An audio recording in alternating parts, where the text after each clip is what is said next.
every dividend investor eventually faces the same critical choice. Do you bet on a hand-picked portfolio of 100 quality companies or a diversified basket of over 500 high-yield stocks? This isn't just an academic debate. Your answer to the SCHD versus VYM question could define your financial future. Today, we're settling the SCHD versus VYM debate with hard data. We're putting both titans under the microscope to see which one really performs better over the long haul. We'll compare their total returns, their dividend growth rates, and crucially, how they protected capital during major market crashes. I've run a direct backtest on a $100,000 investment since 2011, and the results might change how you think about building a dividend portfolio forever. You see two top-tier dividend ETFs, but do you know they hunt for stocks in completely different ways? Choosing the right one starts with understanding their unique playbooks. Think of SCHD as a financial special operations team. It follows the Dow Jones US Dividend 100 Index, which is incredibly selective. To even be considered for inclusion, a company must have a flawless record of paying dividends for at least 10 consecutive years. But that's just the first cut. From there, it runs a deep financial background check, screening for 4 key metrics: high return on equity, which shows how effectively a company is generating profit from its assets; strong cash flow to total debt, ensuring it isn't drowning in leverage and can afford its payout; high dividend yield, and a high 5-year dividend growth rate. This rigorous, multi-stage process filters a universe of thousands down to just about 100 elite, financially sound companies. The goal isn't just yield, it's quality and sustainability. It's a strategy built on the belief that financially healthy companies are more likely to survive downturns and continue growing their payouts. In contrast, think of VYM as a massive, powerful army. It tracks the FTSE High Dividend Yield Index. Its strategy is much broader and simpler. It starts with a wide universe of US stocks, ranks them by their forecasted dividend yield for the next 12 months, and simply includes all the stocks that fall into the top half of that ranking. It holds over 580 different stocks, making it far more diversified by number. It's a market cap weighted fund, meaning giants like JP Morgan get a much larger slice of the pie than smaller companies. This approach automatically gives you more exposure to the biggest, most established players in the market, which can add a layer of stability.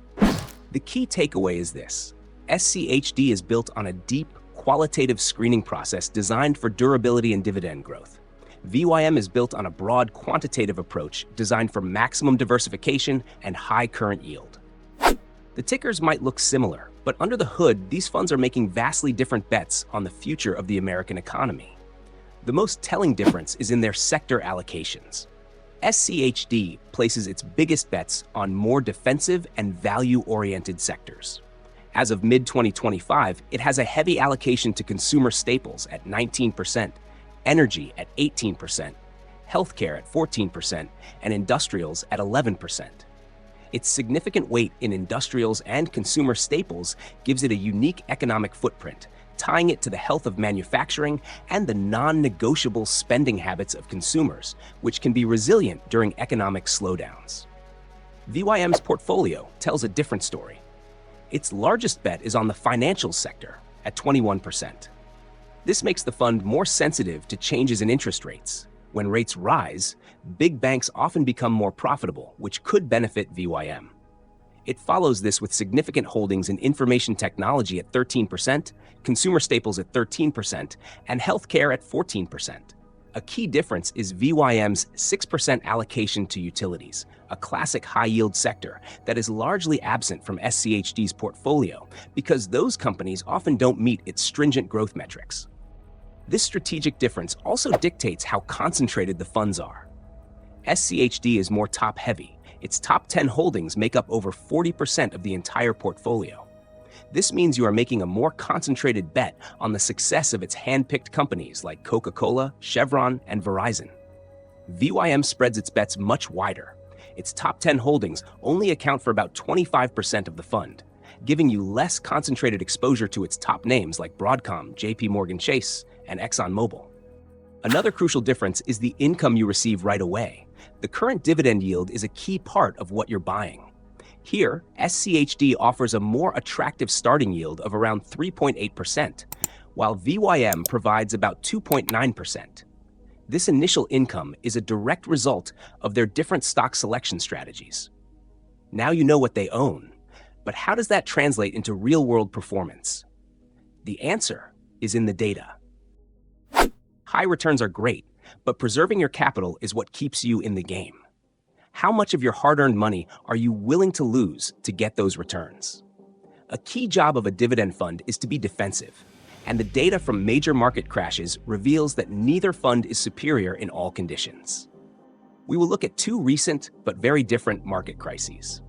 First, the 2020 crash, a sudden, fear-driven panic that sent shockwaves through the global economy. During this period, VYM experienced a maximum peak-to-trough decline of negative 35%. In the same crisis, SCHD fell less, with a drawdown of negative 33%. In that scenario, SCHD's quality screen provided a better cushion. However, it's worth noting that this deep decline was very short-lived. It took SCHD only 8 months to get back to break-even, while VYM took a slightly longer 10 months to fully recover its losses. Let's look at the prolonged 2022 downturn, which was a different beast entirely, driven by high inflation and rapidly rising interest rates.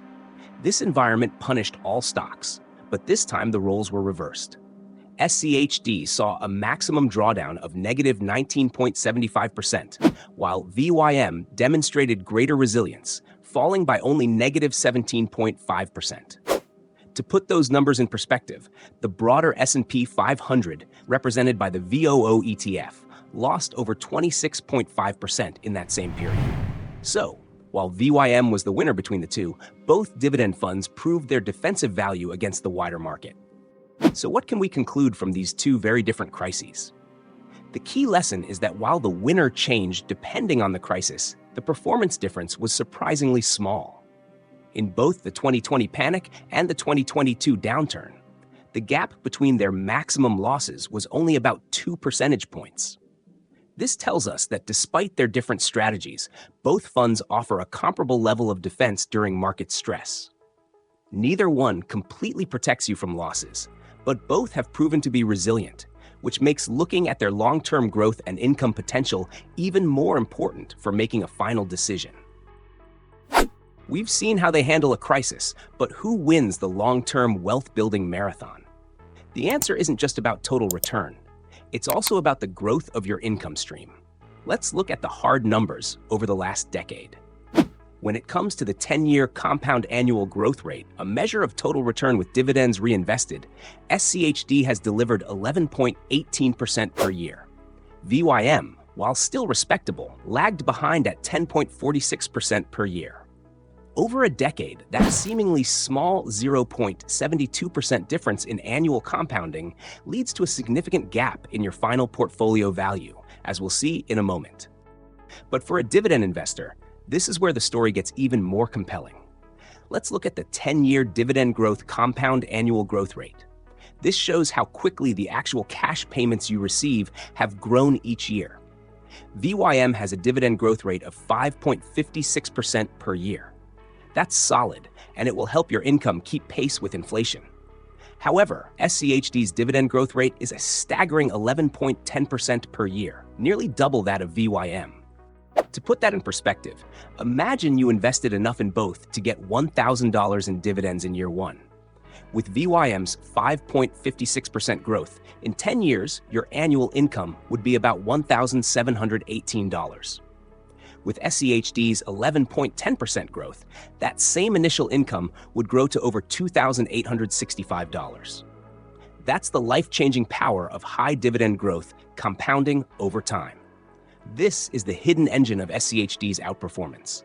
A strategy that can consistently grow its dividend payments at such a high rate creates a powerful snowball effect. Your income stream isn't just stable, it's actively accelerating over time. Let's stop talking about percentages and look at cold hard cash. What if you had invested $100,000 back in November 2011, the earliest common date for both funds, and let it ride? Based on a direct backtest with all dividends reinvested, here are the results. That initial $100,000 lump sum invested in SCHD would have grown into a final portfolio worth $403,117 by mid-2025. The same $100,000 invested in VYM would have grown to $365,549. That's a difference of over $37,568 in SCHD's favor. The power of that slightly higher annual return compounded over 13.5 years is undeniable. But what about a more realistic scenario? Let's say you started with that same $100,000 and then invested an additional $500 every single month. In this dollar-cost averaging simulation, the SCHD portfolio grew to a final value of $530,388. The VYM portfolio grew to $482,125. By consistently adding to the investment, the gap widened even further, with SCHD creating over $48,263 more for the investor. So, here's the final verdict.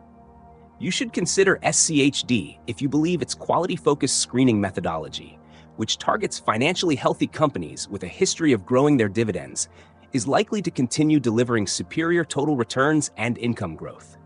It's a choice for investors who favor a more concentrated, high-conviction approach based on the historical performance of its financial screens.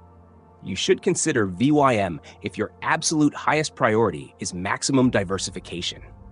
It is a sound choice for the highly conservative investor who wants to spread their risk across the largest number of companies possible and is willing to accept a lower starting yield and slower dividend growth in exchange for that broad exposure. So which one fits your strategy, Team SCHD or Team VYM? Let me know in the comments below. If you want more data-driven ETF comparisons like this, subscribe and then click the video on your screen to see my next deep dive.